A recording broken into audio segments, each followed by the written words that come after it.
Okay, brothers, I'm going to try to make this short because I think we're onto something, but I think we have to figure out how to be a little quicker in how we give over ideas. And I think instead of a whole bunch of 60-second clips, this might be a little bit better.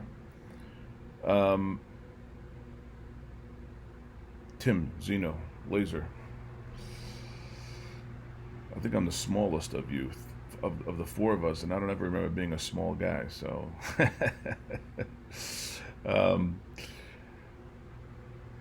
I think we're all kind of wondering, like, what can we do to really turn this terrible expression of pain that's going through our nation right now and frustration, creating a lot of different emotions, some good, some really not so good.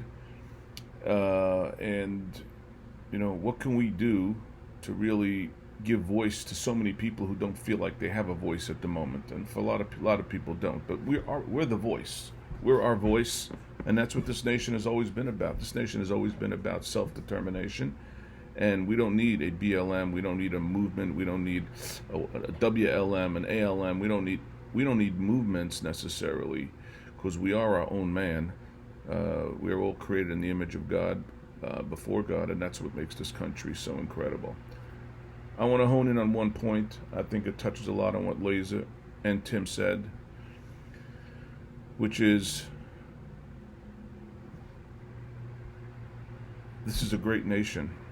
This nation was built on the bedrock and was not built on sand or clay. And we got to make sure that remains the foundation. And I would just say one thing. I spoke about it. This is my prayer book. Everybody sees it. I use it 3 times a day. You can see those pages look like they've been used 3 times a day. And it says the same thing. I repeat the same thing. It's like a mantra.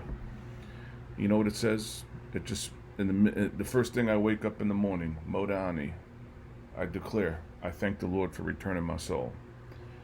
Okay, we can talk about whether it's a religious thing or not a religious thing. The bottom line is the first thing I do in the morning before I even have a cup of coffee is I express my gratitude to God that I have eyes, that I can discern between night and day, that He made me who I am, etc. Gratitude. I go to sleep at night. The last thing I do, I have to say prayer. I say prayers that I remember my enslavement in Egypt. Not because I have something against Egypt today, and not to complain against Egypt, to thank the Lord, to make me appreciate that He took me out of Egypt, and I am part of a people that go all the way back there. Okay, that's something unique, but the bottom line is we all have that. And that's what makes us receivers rather than takers. If I know no matter what, there's something for me to be grateful for, I have received something. If all I ever do is take things, then I'm never, ever, ever going to be grateful for anything, because I'm only grateful in the moment that I can take something. I have not received any. And you have a lot of people in this world today who've got a lot of stuff, and they have never received a damn thing. Everything they own, they've taken. And if you're a taker, you'll never be happy. Never, never. No taker. There's not enough things in this world for a man to take to make him happy. And you know something? You only need to receive one thing in your entire lifetime to be grateful for. And you could be grateful a lifetime for that one thing.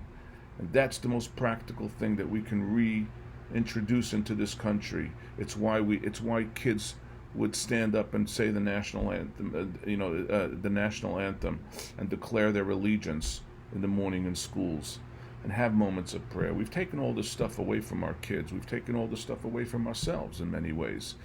That's my first thought, and